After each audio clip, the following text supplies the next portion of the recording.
Hey, changemakers! Thank you for tuning into the Hacking the Patriarchy podcast. I'm your fervent feminist host, Raven O'Neill, and I get the honors of sitting down weekly with diverse experts from all walks of life to explore ideas, opportunities, and strategies that we can all use to hack our way to better lives within patriarchal societies. If you're ready to hack patriarchal systems and structures, I invite you to join us and help move the needle. In today's episode, I get the honor of sitting down with Leever, a dedicated community strategist with over a decade of experience designing thriving online communities that generate consistent revenue while fostering genuine connection. Specializing in community-powered business models for today's digital landscape, Bree helps entrepreneurs transform their digital spaces through strategic insight and proven engagement strategies. Bree's expertise has helped numerous clients transition from frustration, whether stuck in planning phases, struggling with growth, or facing member engagement issues, to managing profitable communities that enhance their business models and create space for sustainable work-life balance. Please join me in offering Bree a warm and heartfelt welcome to our conversation today. Welcome to the show, Bree. Thank you so much for joining me today. I am excited to dive into this conversation with you. We are going to be talking about community, and what I'm excited about is I have been having the community conversation lately. I imagine it's the state of the world, and we have been talking about being in community and how to be in community with each other. But what I love about this conversation is we're going to look at your background and what it means to build community and to grow community, especially for women. I think a great starting place is looking at what you call the 4 types of community and how that plays into your background. Yeah. Oh, Raven, thank you for having me. I'm delighted to be here. And yeah, the 4 types of communities really came from my own evolution within the community spaces and my observations that I picked up over the last decade. So I got my start in the community spaces accidentally, as anyone who's in community, you know they're in community because you're like, how'd you get into community? And they're like, by accident. That's like how you know they're legit. It's never on purpose. So I got started in community building a brand community for a social enterprise based out of Portland, Oregon. Worked with that brand for 6 years to build their community for their customers. And by the time I left, it was a multi-million-dollar program generating 90% of the revenue and growth for the brand. So it was wildly successful. And when I left, I basically started talking about what I had built, not really even having the language of community building. I thought I was more in sales and marketing, but the reality was every single day I was in the community spaces. And when I started consulting, I started building what I knew for other people, which was usually free communities for your customers. And over time, as I started to realize I'm not the only person in the world doing this, I thought I was brilliant. I was like, nobody has thought of this before. I'm so smart. Turns out other people had thought of it too. There's a whole community industry. And as I got deeper into the community spaces, I started to be drawn to the experiences that I saw facilitated in paid communities. And so that was really like one of the first clear distinctions that I found, even though a lot of the fundamentals of community building are the same for free communities and paid communities. And there's, the age-old debate of like, don't get me started about freemium communities. I can go on and on. The TLDR is they don't work like you think they're going to. There's a lot of nuance, there's a lot of overlap, there's a lot of like underlying fundamentals that are the same, but one of the core differences is free communities are always, they're spending about 30% of their time asking and proving the value of the community to the brand. And paid communities just don't have that problem because there's a bottom line associated with the program and with the community. So that was the kind of the first distinction that I was able to articulate, was like, oh, there's a difference between these free and paid, for lack of a sexier term. And then the other core distinction that I found actually comes from a friend of mine named Tatiana Figueredo. She has a principle called the education to connection ratio. And every community has a combination of education and connection. How I define an education-centric community is a community where the value of the experience comes from a guided, intentional learning journey that is mapped out for your members that they are taking together as a group. Connection-centric communities, on the other hand, the value that your members get from that experience comes from interactions with other members. So your members might be educating each other, but I would still count that as connection-centric, even though education is the byproduct, connection is the vehicle. And it's a little tricky because these are blurry lines. Education leads to connection, connection leads to education. So don't get super, super hung up. But what I always tell my clients and my members is basically pick. Is it free or is it paid? Is it education-centric or is it connection-centric? Because if you can pick one kind of box to start in, you will find yourself much more easily able to articulate what is happening in that community and the purpose of the community.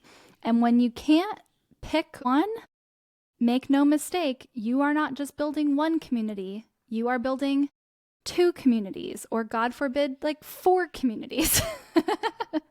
So don't bite off more than you can chew. I have like a whole free masterclass that actually goes through like a matrix that talks about these 4 types, but I like to start that conversation off because it helps us, like, based on the type of community you're starting with, you could be talking about like a completely different setup and set of strengths that your community brings to your business and an entirely different set of challenges. So it really helps to be super clear when you first go in what you're starting with. Oh, I have so many questions. It sounds like, because you try to focus on the one and determine what it is and you build from there. You can have all 4, it sounds like. So do you see a commonality also in when you're starting here and you end up here? Mm-hmm. Yeah, so a lot of mature communities like will have elements in all 4 buckets. So it's not bad. It's just I partner with people who are launching their communities for the first time. And so what you're launching today and like what we need to focus on today is totally different than what like the HubSpot community is focusing on for their initiatives this month. But yeah, there's also an interesting play, particularly on the paid side. Usually people I advise they start in either education centric or connection centric, and they're usually trying to build and move into a combination of the two, because connection centric communities bring their own set of strengths and stickiness and like fundamental glue to your community. But education centric communities can also they sometimes can meet your customers more where they're at. They're easier to market and they actually work really well together. So like a good example is like a connection-centric community can be like a membership community where there's not a lot of you're not coming in to get the 5 steps to growing your marketing for your business. You're coming in because you want to connect with other people in this space who are all drawn to these same goals and interests. Within that membership space, you might offer a seasonal accelerator, a program where people can opt in and say, you know what, we're all coming in and we're all saying we are at this starting point and we want to go from A to B. And this program, which is time bound, it's kind of how I describe cohort based educational programs. So it's really common for people to want to do both because they each bring separate strengths. But again, my caution to people just starting out is make no mistake, that is 2 communities. You have your membership community and you have your accelerator community, and now you have to nail it in both. So unless you're prepared for that, just start with one.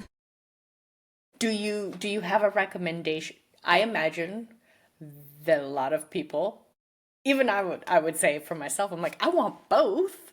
I want to launch both. So I imagine you see a lot of people who want both. Do you have a recommendation on the easier start, or how to figure out which one is better for them? Yes. Yep. So there's a couple ways you can look at this and I'm just going to focus on the paid and then education versus connection, because that's probably where we're all talking about right now. Education-centric communities are easier to market and I call these transformative communities. You're literally saying, we're getting in the vehicle to go on the road trip and we're all going together. So it's easier to market because you're like, we're going to location B. Do you want to go to location B? And people are like, yes, I have that on my map of places I want to go. Please take me. So it's very obvious. There's like a clear transformation. So in some ways, they are easier to market, easier to articulate what is happening, what the outcomes are. These are also the strengths of these communities. They are the most prone to accept new technology because you're telling them, hey, we're going to from point A to point B. And if you're like, and we're getting in the VW bus, if they're like, well, I don't like VW buses, you can be like, well, I'm sorry, this is the vehicle that we are taking. So if you want to go to location B, you're going to have to get in the bus. Okay. So this is when people are like, oh, but if I use like a new community platform and people have to create a new login, will they really do it? And usually transformative communities, as long as you've got product market fit and you're like clear on the value, people are willing to like adopt a little bit more friction, encounter new technology. That's like where they're most posited to do that for you.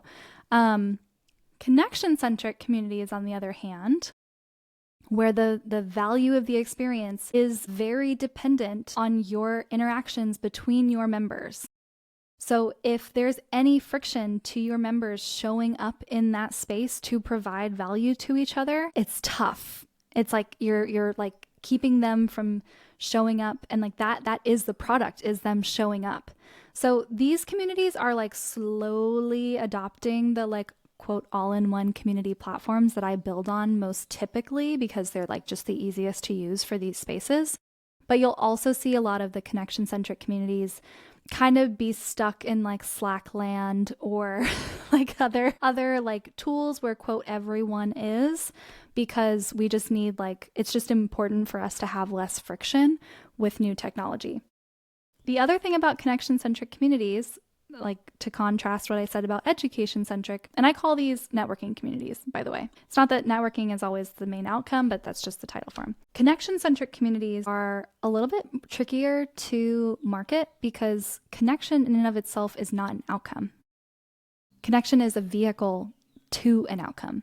So people get caught up and kind of stuck saying like, come into our community so that you can connect with people. Pause.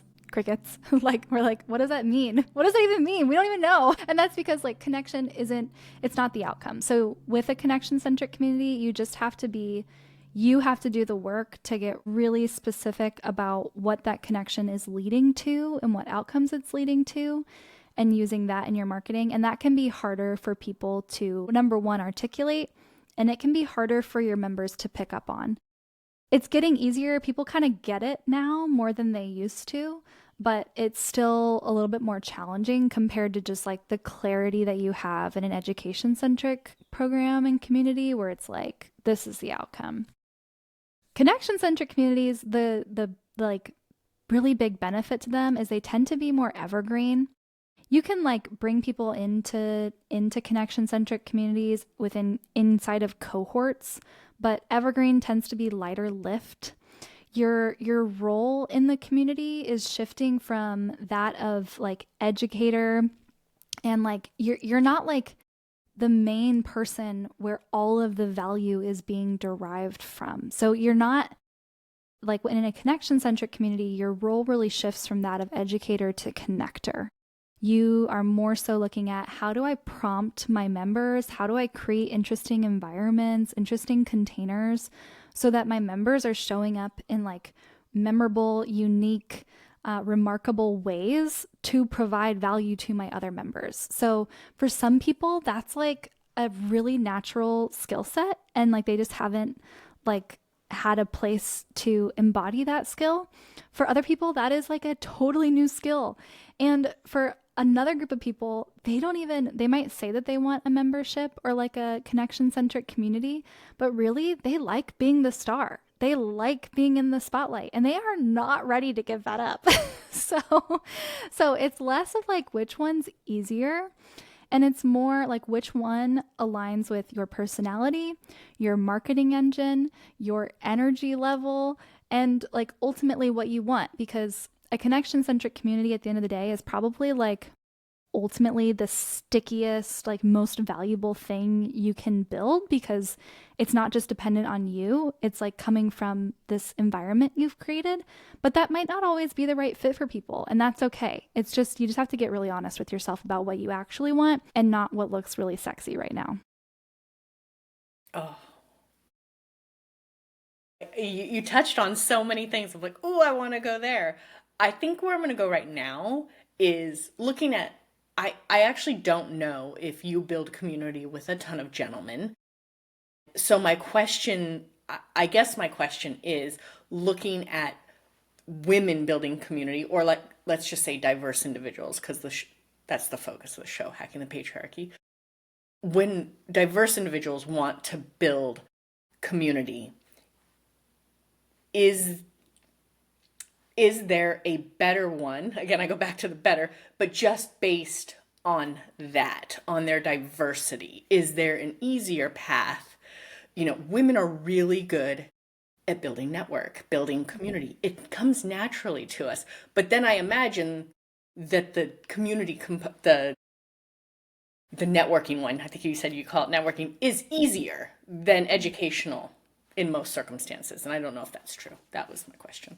Yeah, no, that's a great question. I think I could anticipate some ways in which our society has conditioned men versus women traditionally to like leveraging certain strengths in the I could see women leaning to leveraging their like socialized strengths to the connection centric environment. I could also see men maybe who've been conditioned to like, men are rewarded for like being bold, big, confident figures, like maybe an education centric community works better for them. But honestly, in my experience with my clients, it's like all across the board, because I have, male clients who will come to me and they have like stronger feminine energy than they have masculine energy. And then I have like women come to me and they have like more masculine energy than feminine energy. So I think in some ways, like we've normalized into those roles, but what's really inspiring to me is that I actually see them being broken down more than I see them being adhered to, with the exception of probably like the one big one that I want, like, especially the women and non-binary folks on this podcast to hear, is that men traditionally are more confident in the paid community spaces. Like women have like, it is like the heartbeat of our social and societal life that like women have gathered and networked and shared and connected like since our country was founded. Men have also done that in paid associations. So ladies, it's time to start monetizing this shit. And like not in an apologetic way. I have two points now with that I want to look at. And one is, I feel like when you're building community, and this is me making assumptions like I do on this show, people can get stuck in the value. Like, can I charge? Because what is the value? How much value do I have to bring? So I do want to look at the idea of value. And then I want to talk about the networking group engagement, because the ideal is, again, get paid, charge for your community. But then when you're charging, if people aren't engaged, you have to lead that. It can become a full-time job. There are just so many things within those two parts that I want to look at. Yeah, totally. This is super common. The question of like, how do I sell something that it doesn't even exist yet? And like, it's not going to exist until I've sold it is like, people are like, what? How do we even do that? So there's a couple like just creative little hacks and like they're not, hack makes it sound like frivolous, but it's actually like an incredible strategy. So my favorite way to launch a new community is to start with a paid waitlist. And so this way you're protecting yourself and your launch and a little bit of your ego. You can see behind the scenes of how many people have signed up for this offer. Prior to like this month, there was no good way to do this technology wise. But the community platform that I host my community in, called Heartbeat, they just released a feature, a paid waitlist feature. So when someone signs up, you're like, hey, I'm launching this new community. It's launching in the summer. You can, secure your spot now and, maybe like keep them in the loop with like weekly updates or bi-weekly updates. when they go to sign up now, they can submit, like you can collect like $5 to be on the wait list. And then you tell them on our launch date, you will be charged the remaining $150 to secure your spot. So oh my God, it's a game changer, because that's exactly like, you're like, jump off the cliff with no parachute? This makes no sense. How do we do this? But that tool is amazing. And then there's just other ways that you can structure it. And there's so many ways that you can like create micro tests. If you watch the full 4 types of communities masterclass, I go through like for each type, what's a test that you can do for that type to understand, like, is my audience warmed up to this? Do I like this? Because the reality is you also might launch and be like, actually, this is not a good fit for what I'm looking for. And you have to pivot. I had, like, to be full transparency, I launched my community.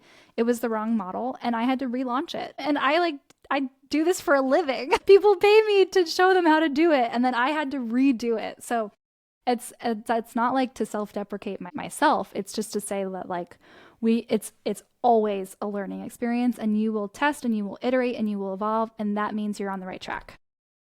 Mm-hmm. Did I answer both parts of your question? I can't remember. You answered the first part. The second part was the networking community. So I am a member of several communities, and I do feel like there is the problem of engagement, right? Especially when it is free. You get all these people that join, and then they just don't do anything. Yes. And if you're the person hosting it, then it's on you to attempt to get them to engage. It can become a full-time job. So I would like to look at what you might recommend in the way of increasing engagement, managing engagement. Is it that it is paid? I don't know. I imagine if you pay, you might engage more. Such a good question. I love this question. So just because you start charging doesn't necessarily mean that your engagement is going to go up. But I will say it's one of my favorite reasons why I work in paid communities is because it is a sad reality of our culture that we value what we pay for and we don't value what we don't pay for. So I've seen like so many really brilliant community ideas that like start as a free community and just don't get the traction that they need. And I think a big part of it is because when they are not paid, people do not value that experience to the same degree. It doesn't mean you don't make it accessible. There's ways that you can bake accessibility into your paid community for an exchange of effort. So I love introducing, like, you have a paid community, even like a premium high ticket community with a scholarship model so that you can earn a place. Like there are ways to create accessibility while also requiring some skin in the game from your members. And it's not a coincidence that like the more people pay, the more you get to make them do kind of like weird, crazy things in their community. And they do it because they're like, well, shit, I paid for this. So I guess I got to trust the process. So it's not like, don't hear me say like, just because your free Facebook group isn't getting like engagement, that means you should start charging. Like that's not exactly what I'm recommending, but there is something to say about what people put their money behind. They will generally put their actions behind. The topic of engagement is huge, and we kind of have to zoom out. And actually, one of the ways that I like to approach this is to try to articulate our question around engagement, not using the word engagement, because I think it forces us to get a little bit more specific about what we're trying to see happen in our community. So if that is like people aren't commenting on each other's posts, let's ask the question, how do we get people to comment on each other's posts? It will just give us a little bit more direction, and it helps us tackle the actual problem, because engagement can mean so many different things. Within the quote problem of engagement, opportunity of engagement, I approach engagement from a habit formation perspective. So all we're really talking about when we're trying to get people to talk to each other in more meaningful ways is influencing people's behaviors. But this is tricky because it's not just like we're trying to get them to like, we're not influencing their behavior as it relates to us. We're influencing their behavior as it relates to each other. So it's like, it's the hardest thing. Like that's like the hardest thing you can do. So like make no mistake. But we actually have a ton of tools in our tool belt. So what I like to look at according to habit formation principles, there are 3 ingredients to any habit that people make. And I use the word habit, but you could also like replace the word habit with like any action that you want people to take. The dream world is that becomes a habit. So I'm kind of like, let's start there. Let's start with the dream world, which is that they're not just commenting on someone's post once, they have a habit of commenting on other people's posts. Within habit formation, there are 3 ingredients to a habit or great engagement in my vocabulary: a prompt, an action, and a reward. So I'm actually in the middle of creating a 3-part series on my YouTube about like part 1 is prompts, part 2 is supporting the actions, and part 3 is rewards. And you'll find like all sorts of like hacky, quick tips for like each of these categories. Like the most notorious for rewards is gamification, and like, will gamification solve your engagement issues? And I have a whole video doing a takedown about the school community platform and their gamification tactics. So if you want to get nerdy with me, you can go, maybe we can include that in the show notes. But I just got finished, and what I'll share here, doing part 1, which is where we just focused on the prompts. And within the prompts, I looked at how are we first directly prompting and then indirectly prompting. So directly prompting is like, hey, Raven, I know Susan just asked this question about how to launch a podcast, and you have an amazing podcast. Would you mind sharing with her some of your experience? Okay, it's like a very direct prompt for you, Raven, to respond to the initiator, Susan. So we have direct prompts and indirect prompts, which are using our environment. And what goes into our environment are the rules, rhythms, and rituals in the community.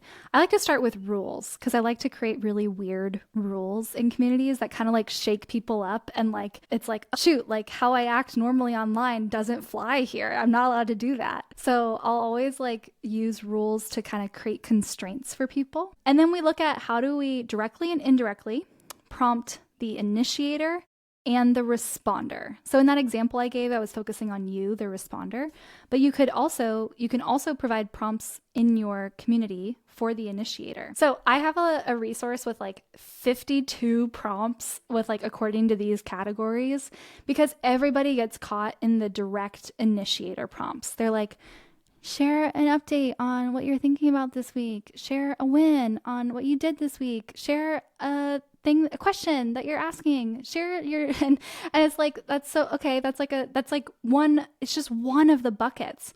And even those questions, I like to guide and just guide this structure a little bit and say, don't focus on what people are doing, because it doesn't create an opportunity for connection. Focus on what people are feeling and their state of being.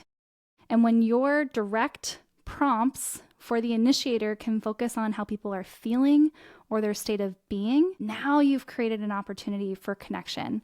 So instead of saying like, Raven, what's your top focus this week? You can even just modify it slightly and say, what's your top focus this week and how are you feeling about it? And when you say, this is my top focus, but honestly, I'm feeling a little bit nervous about it, then Susan comes in and she's like, I totally know what that feels like. I was there 2 months ago when that was my priority, and here's how I handled it. Okay, but if you just say like, this is my priority, we miss that opportunity for connection. Is there a like good number for community members? Because I do feel like that direct response or direct prompt to get the response, like if you have 2,000 members, it might fall flat. That's a really good question. Anytime you're like directly tagging or prompting someone, I would hope that they would see it. It might be a question of like where you're hosting this community, and if that is like, because if you can't like tag someone and like if you can't directly get in touch with somebody in your online community, then like that's a pretty limiting factor just in general, and you might want to look at your tech and where you're hosting that community. There's no right or wrong answer here. As a minimum, I generally will say like starting with at least 12 members. I've also started communities with less than that, and like we grind our way up. So like it's not a worry. Like we get there. But 12 is like a good number where like if people are sick and like somebody doesn't show up, it's like we've still got a group gathered. There are communities of like 500,000 people. It's really not a question of like the max number, but how you've designed the container of the community to maintain meaningful connections regardless of the size. So a couple numbers that like I do focus on, because we at Ember take people in the 0 to 1 step of building their community. And that 0 to 1 can be defined differently depending on the client, depending on the community, but generally we use Dunbar's number as like a marker. So are you familiar with the Dunbar number? No. Okay. Tell me more. Yeah. So Dunbar was an sociologist, not an archaeologist, anthropologist. There we go. And they found that throughout history, humans have gathered typically physically in groups of like a max of 125. Like, so he kind of stretched this concept to show that humans are capable of really legitimately maintaining 125 connections. So in the online spaces, 125 is kind of where we look to when we need to start shifting our focus from the quote big group experience into the small group experience. So once we're past 125, now we need to start creating more glue. We need to create a stronger experience in our small groups within the community, and we can't just rely on the big group experience because that's not going to be sticky enough for people to like build meaningful connections. That's a good bit of knowledge to have at your fingertips there. You mentioned something earlier that I want to dive a little into, which you said accessibility. Mm-hmm. And I want to look at accessibility and exclusivity. Did I even say that right? Mm-hmm. Mm-hmm. Anthropology. Exclusivity. Yeah. Anthropology and archaeology. Exclusivity. Yeah. I want to look at that because I immediately think of Chief, and then I think of the communities I'm part of, and kind of how that plays into women building community, especially as a layer onto their business or their business model. Mm-hmm. Mm-hmm. Yeah, it's funny. My take on exclusivity, and I've been through all the strategies on this one, and some of which have like absolutely backfired and some of which have not. my like where I will plant my flag when it comes to exclusivity, I don't think putting like a cap on your community works. I don't think you having people submit applications and you putting yourself in this godlike role where you get to dictate who you think is going to be great in your community and who isn't. That doesn't work in my experience because I've put myself in that position before, and I will tell you, I can like show you with data how many times I would hop on a call with somebody, like an interview for the community, and I'd come out of that call and I'd be like, that person was amazing. They are going to like thrive in our community. And they would come in and they wouldn't do shit. Okay. And then somebody would come in and I'd be like, I don't know, they're kind of quirky. Like they're not like exactly, I don't know. We'll just see.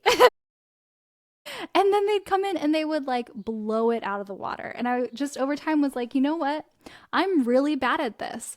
And that's not to say your community isn't niched. It's not to say it isn't elevated. It's not to say that you don't like have an expectation for your members of like how they show up and like the quote caliber of person. But it is to say like you are actually, as a fallible human, so bad at judging who that actually is. So I much prefer to bake the success someone might have in the community into the community experience itself.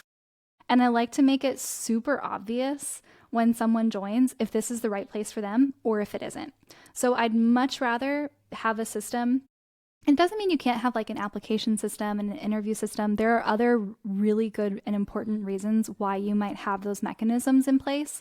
But it's just to say, like, at the end of the day, on the back end, I wouldn't actually make it that exclusive. And I'd probably let like 95% of people in Because number one, we're really bad at judging that and making those final calls. And number two, if somebody comes in and like sees, and it's super obvious right when they come in, like who is a good fit, even if they don't fit into your definition or like your image of who you think that is, if they still thrive in there, awesome. It's time to expand your definition of who belongs here. If somebody comes in who you think maybe looks exactly like the type of person who you'd expect to thrive here, and they come in and they're like, ooh, curiosity, vulnerability, like this isn't just another place where I can show off how awesome I am. Like, yeah, okay, no, this isn't for me. Like, that's also great. That's a win. Like, we want them to self-select out rather than like in the other experience where you tell them like you're just not the right fit for us. Like that leaves a bad taste in their mouth. It like, I hate that strategy. That's just like not my vibe at all. So like make it super, super, super abundantly like smack you in the face obvious. If you're concerned about the wrong people joining, make it super obvious when people join who the wrong people are and like leave the door unlocked for them to see themselves out. But like, don't put yourself on this high horse. I don't know. It's just, that's my soapbox. Well, it brings up an excellent point, which I have seen several communities lately. I've actually come across 2 or 3 really recently where they offer a 7-day trial. So, I mean, that's one way to have them self-select out or whatever too. Like, come on in, give it a spin, give it 7 days, see if it... Yeah. I always like to have like a 30-day policy, 90-day policy. Like, hey, if you come in here and you're not like getting what you expect, like your money back, obviously. It's no like bummer for us. Like we're glad that you got the clarity that you needed, but it doesn't have to rely on you and your judgment in order to make that happen. We do have to start wrapping it up soon, but I have a couple more questions, maybe one, depends on how long it goes, that I want to dive into. And that's, you had mentioned, men building community back in the day. And I think about the communities that still exist and the ones past, what is it, the Lions Club or whatever those ones are. And men tend to do those really well. They've been around forever. Being a person who builds community, what do you think the edges or what do you think makes it work that women who are building community can take from that? Oh my gosh. Honestly, I think men have way more to learn from women in this category than women have to learn from men. Like if we just like stereotype everything here. I really think it comes back to what I said earlier around monetization. I think for women, like we have like, this is like scientifically, we have more evolved social skills than men. So like we have everything going for us in this area. I think our like confidence and boldness when it comes to charging for those spaces is perhaps like the lagging factor. If we can step up our game in the monetization spaces, then we will rule the world. The monetization is definitely a challenge. We could go down that rabbit hole. I don't know how much time we have left, a couple minutes, but really the whole monetization thing too is looking at, I guess, the intention, because like you said, there are the 4 types, and if it's a lead into something else you're selling, then you might offer it for free. I don't even know if that works. That's a really good question. So it does work. There are some phenomenal free communities out there. They tend to work best when they're coupled with a product. And either like a physical product or like a SaaS product. So I call like education-centric free communities nurturing communities, and they tend to work really well for SaaS products where you're educating your free community. You're providing education in your free community for how to use that SaaS product, how to use that tool most effectively to accomplish X, Y, and Z. A great example is like the HubSpot community, the Etsy community. Where service providers have gotten themselves in trouble is using free connection-centric communities to nurture their audience. And we get into this really blurry place between audience and community. And this is like where all the Facebook groups have lived for ages and ages. And they're not like bad by any means, but there's just like a better way to do it, because for me, like, I like to draw really clear, distinctive lines between my audience and my community, because my audience is there to be nurtured towards a paid service of mine, one of which is the community.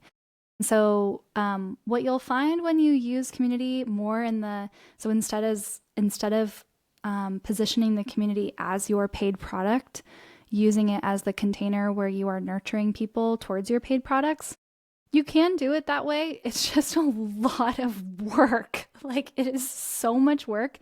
And the nature of community is that it's really full. It's really like, if your community is working really well, that means like people are helping each other out. People's problems are getting solved without your products. Like, if it's working really well, there's usually like less need for them to tip into needing to buy one of your products.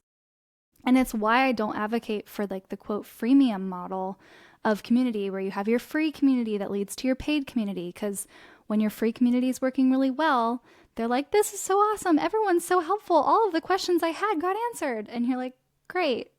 I'm so happy for you. Now there's no reason for you to purchase from me. Or if it's not going well, people are like, well, why would I? This is a ghost town. Like, no one's answering my questions. Why would I pay more if the like free version doesn't look good anyway? So it just doesn't work like you think it's going to. And now and I should specify what I'm referring to in all of this is like the conversation pillar of your community, which some people think the conversation is your community and there's nothing else outside of the conversation. I define your community programs as 3 pillars: conversation, events, and content. So you can use the other 2, events and content. You can add, like, have free content pieces that lead into your community. You can have like free events that they can nibble on to get a sense for what the community. So the other 2 work super well. Like, go all in with like your free event strategy to lead into your paid community. But when you try to use the conversation pillar as your free magnet into your paid one, it just, I'm sorry to say, it just doesn't work like you think it's going to.